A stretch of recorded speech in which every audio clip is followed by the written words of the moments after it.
Bonjour. Cette journée de colloque fut, comme chaque année, passionnante. J'ai envie de mettre en avant quelques points qui sont ressortis des différentes conférences. D'abord, avec l'intervention de Philippe Martin et de Patrick Artus, deux économistes reconnus.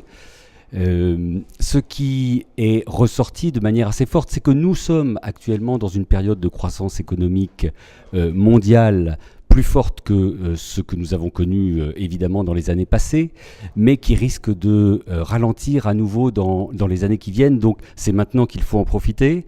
Néanmoins, on voit bien que se sont renforcées les inégalités, notamment les inégalités territoriales, et c'est quelque chose qui impacte l'immobilier de manière relativement forte.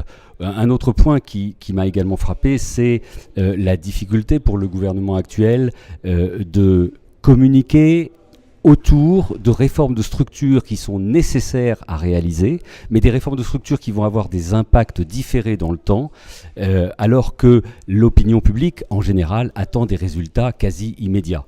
Par exemple, en termes de baisse du chômage face à la réforme du droit du travail. Ensuite, nous avons eu une table ronde avec des gestionnaires d'actifs pour compte de tiers internationaux qui nous ont redit, d'une part, l'intérêt nouveau, renouvelé des investisseurs pour la France, à travers des éléments de perception, mais qui sont très importants en termes de dynamisme du nouveau président, le fait qu'il parle anglais, ça semble un détail, mais c'est quelque chose qui compte. Et on voit bien que la confiance commence à revenir envers la France. Confiance, mais en même temps, souci de bien vérifier, valider le fait que les réformes qui ont été promises par Emmanuel Macron vont bien devenir réalité dans les années qui viennent. Et c'est vrai que les investisseurs regarderont ça de près. La France est toujours très attractive pour les investisseurs internationaux, et de manière plus générale, l'Europe aujourd'hui est très attractive, notamment autour des classes d'actifs bureaux, logistique, hôtellerie. Une petite réticence du côté du commerce sur lequel un certain nombre de questions se posent, notamment la concurrence du e-commerce.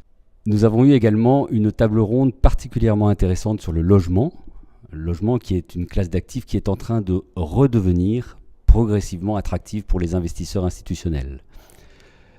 Les investisseurs institutionnels avaient un certain nombre de préventions par rapport au logement et un grand nombre d'entre elles sont en train d'être progressivement levées.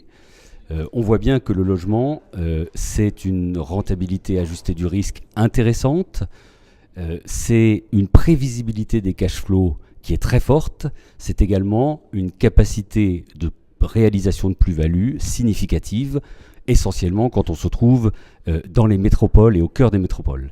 Mais au-delà de ça, le logement, c'est aussi la mise en œuvre d'un engagement sociétal pour permettre à nos concitoyens de pouvoir se loger, notamment dans les zones les plus tendues.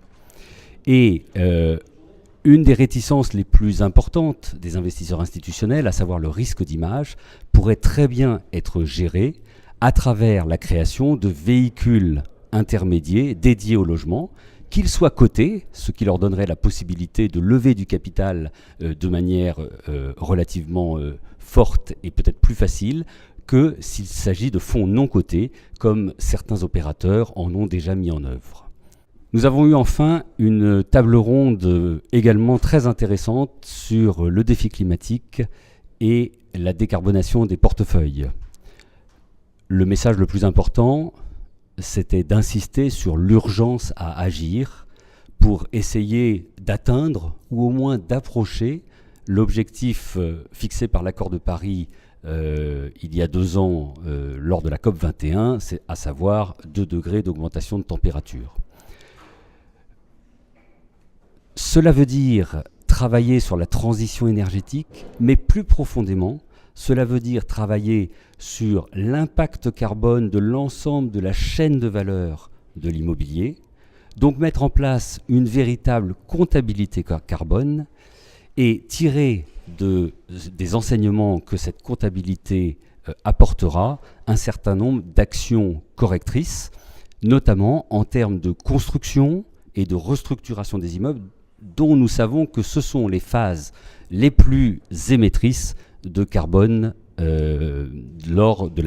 le cadre de la vie d'un bâtiment.